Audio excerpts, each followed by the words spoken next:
Ya, ini memang agak fatal juga Bang Panji Pragiwaksono ini. Karena dia singgung NU dan Muhammadiyah yang menurut Panji Pragiwaksono bahwa mereka mendapatkan proyek tambang. Halo tamu-tamu, terima kasih banyak sudah berkunjung lagi di channel Umbunono Komputer. Labelnya komputer tapi bahasnya yang politik-politik saja. Kali ini kita akan bahas tentang kasus Bang Panji Pragiwaksono yang sedang digugat ke kepolisian. Tapi sebelum saya bahas tentang Panji, ini kalau kalian lihat ini saya ada pakai topi. Ini namanya Kapauta Kambala. Ini topi khas dari Pulau Sumba, khususnya di suku Umbukoba, Kabupaten Sumba Barat Daya, di Kecamatan Wejewa Selatan. Ini salah satu warisan budaya yang sangat unik karena ini semua terbuat dari kayu, bahkan pakaian-pakaian juga dari suku Umbukoba itu semua terbuat dari kayu. Jadi tidak ada bahan yang terbuat dari bahan-bahan benang atau kayak pakaian biasa bila. Semua itu terbuat dari kayu.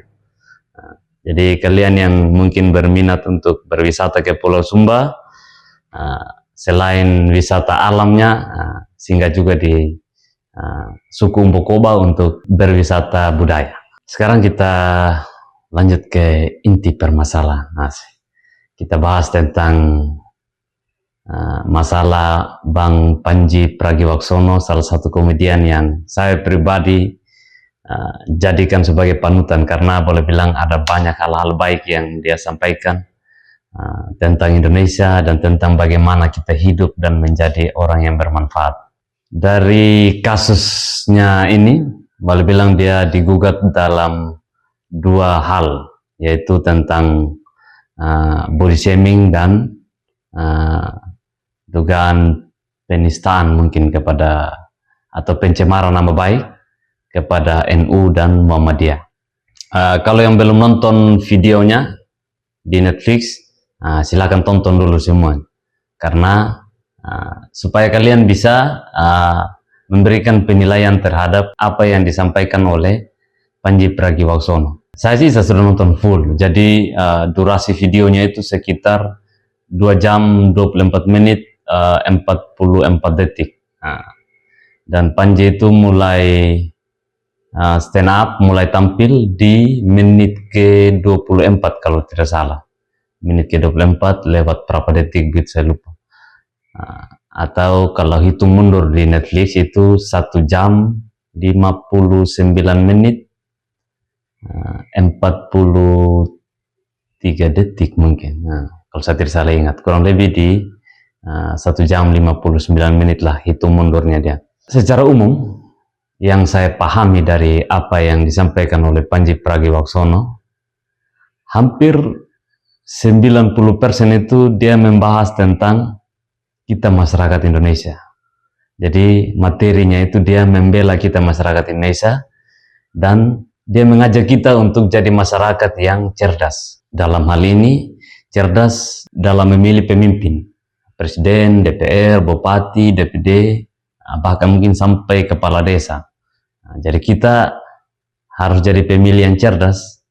Jangan kita jadi pemilih yang asal-asal pilih saja begitu, atau hanya melihat satu kriteria dari pemimpin tersebut terus kita pilih. Contoh macam karena dia ganteng, atau karena dia punya uang banyak, atau kan dia bagi uang. Janganlah seperti itu. Kita harus punya alasan-alasan yang kuat. Dari alasan itu kita bisa melihat bahwa pemimpin ini punya kompetensi untuk memimpin kita. Kita ini menjadi titik awal, kita ini menjadi penentu kemajuan daerah 5 tahun ke depan. Karena kita pilih mereka. Ketika kita pilih baru mereka kerjakan gitu. Artinya ini menjadi titik awal sudah ini. Kalau kita salah pilih maka ya siap-siap sudah 5 tahun kita lihat yang itu saja, atau bahkan mungkin lebih mundur lagi dari keadaan yang sekarang. Tapi kalau kita pilih yang baik, ya 5 tahun ini akan ada banyak perubahan untuk daerahnya kita. Ya memang kita ini atasan presiden, tapi sialnya kan kita tidak bisa pecat sembarang sama mereka. Kalau misalnya mereka buat salah, Sekalipun kita atasan kan tidak mungkin kita pecat sama mereka, mereka buat salah kita langsung pecat kan tidak bisa. Prosedurnya sangat sulit dan susah. Sekalipun label kita adalah atasan presiden. Oleh karena itu makanya di sini Panji mengajak kita untuk menjadi pemilih yang cerdas. Dalam materi ini juga Panji juga dia mengkritik banyak hal juga dari pemerintah tentang pencucian uang, tentang nelayan-nelayan, banyak hal, bahkan tentang kepolisian juga yang tangkap orang sembarang. Itu dia kritik juga. Bahkan mungkin yang sangat menarik menurut saya ketika dia menyampaikan kasus korupsi, bahwa dalam kasus itu bahkan orang bisa untung 2 kali, untung uangnya dan untung jabatan. Nah ini kan boleh bilang jarang-jarang kita tahu. Entah kalian kalau sudah tahu, tapi saya pribadi saya baru tahu yang model-model begini. Itulah kenapa saya bilang bahwa saya salah satu yang mengagumi Panji, karena pemikirannya itu sangat luas dan banyak hal-hal yang baik yang dia sampaikan. Sebenarnya juga saya juga boleh bilang banyak juga saya tidak setuju dari Bang Panji ini. Tetapi bagi saya kita tetap butuh ini orang ini. Saya sih bukan tidak setuju kasus ini dibawa ke ranah hukum. Cuman menurut saya kurang pas saja. Contoh macam masalah body shaming.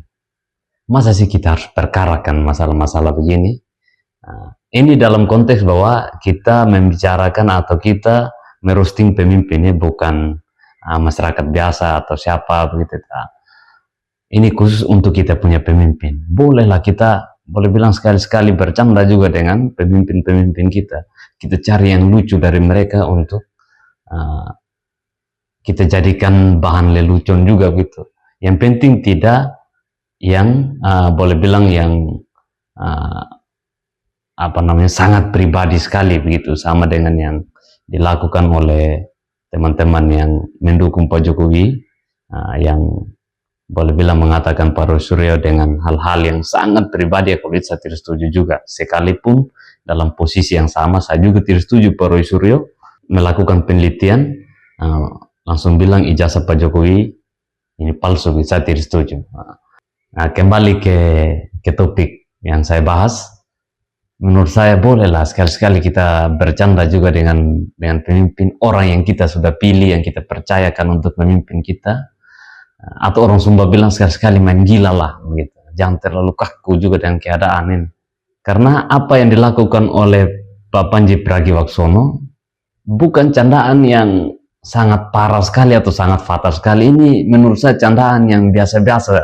Dalam kehidupan sehari-hari juga kita buat begitu. Dan hanya bilang ini, ya menurut Pak Panji ya, mengantuk begitu. Ini bukan hinaan yang bagaimana sekali, yang sampai menyerang mental dan lain sebagainya. Dan kita lihat sendiri kan, Pak boleh bilang ini Pak Gibran juga biasa-biasa saja dengan hal seperti ini. Dan memang sudah banyak juga motor yang lewat ini. Roasting-roasting seperti ini kan sudah banyak juga dilakukan oleh komedian yang lain, komika yang lain. Coba kalian nonton Joel itu, yang dari Medan kok dari mana, yang mengaku badan macam stang mio itu. Dia yang bilang, bukan saya yang bilang, dia yang bilang badan macam stang mio. Dia kan pernah roasting juga Pak Gibran dan Pak Bobi. Bahkan menurut saya yang dia omong itu lebih parah. Dia bilang bahwa Pak Gibran dan Pak Bobi ini kalau tidak ada Pak Jokowi, dorong ini bukan apa-apa. Wah, ini lebih ke karakter shaming ini. Dia menganggap bahwa Pak Gibran dan Pak Bobi ini sama sekali tidak punya kemampuan ini kalau Pak Jokowi tidak ada.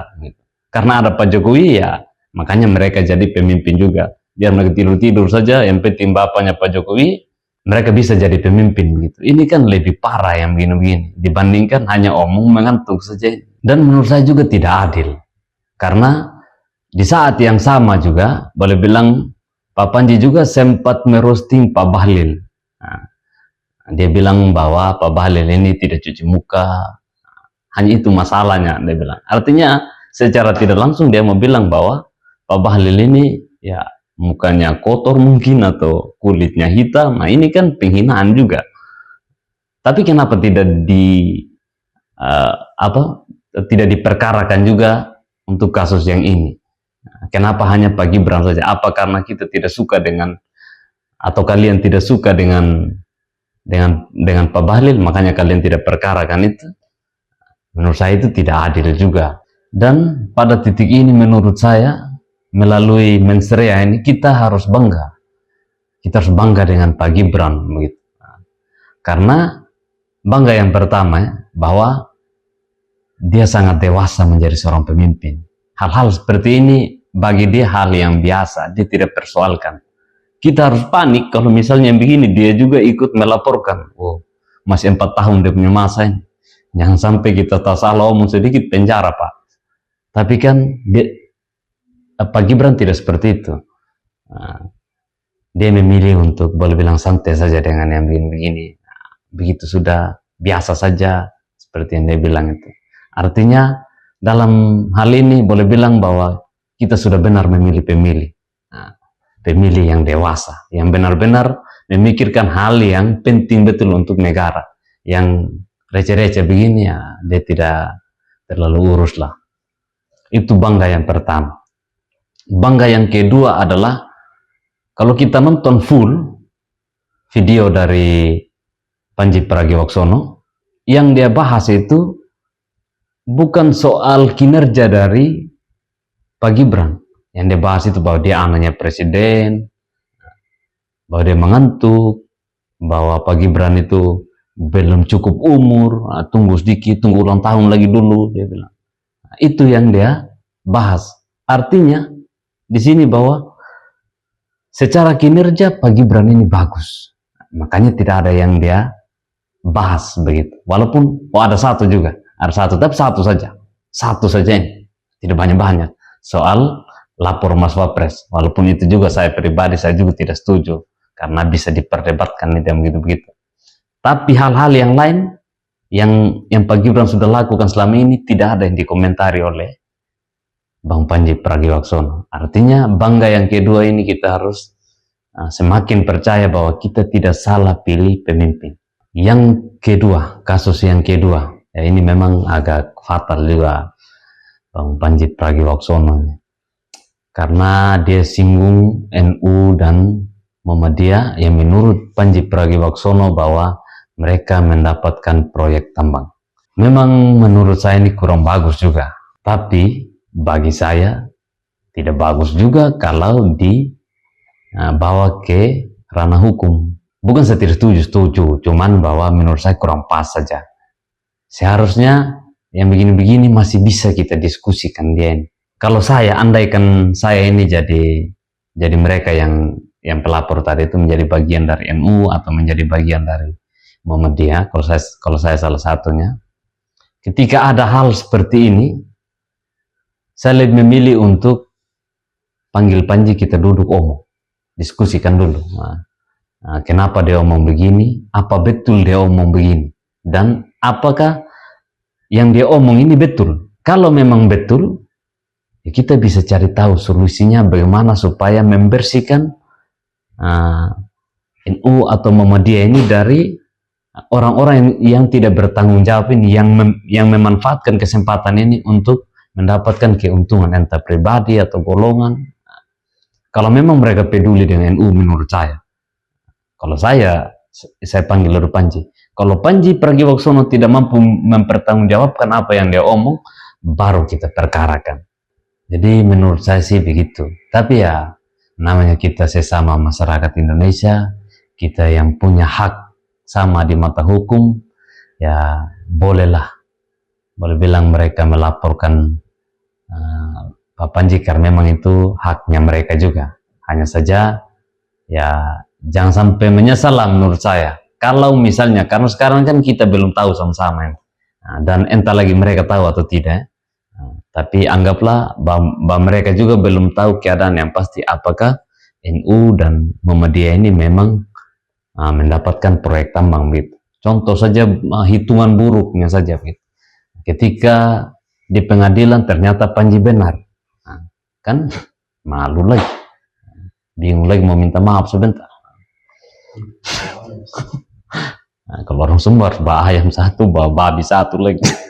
Jadi ya syukur kalau misalnya mereka dalam posisi yang benar begitu, bahwa memang NU dan Muhammadiyah tidak mendapat proyek tambang begitu. Jadi kalau saya boleh saran ya lebih baik cari dulu kebenarannya. Ajak dulu Panji untuk duduk omong. Nah, ketika dia omong begini, aku tahu dari mana begitu dan bagaimana betul keadaannya ini. Karena itu tadi saya bilang, mereka yang melaporkan Panji ini sekalipun memang kita tahu bahwa mereka tulus, boleh bilang melakukan ini karena punya rasa sayang dengan NU atau dengan Muhammadiyah, tapi kan mungkin saja mereka kan tidak jaga semua komponen atau semua pihak yang ada di NU atau Muhammadiyah selama 24 jam. Nah, jangan sampai ada di jam ke-13 mungkin atau mungkin ada waktu-waktu tertentu yang boleh bilang mereka tidak tahu dan apa yang Panji bilang ini terjadi. Nah, itu kan boleh bilang harusnya mereka komunikasikan dulu, omong baik-baik dulu. Kalau memang Panji sudah tidak bisa mempertanggungjawabkan, kalau mau lapor, baru lapor sama dia.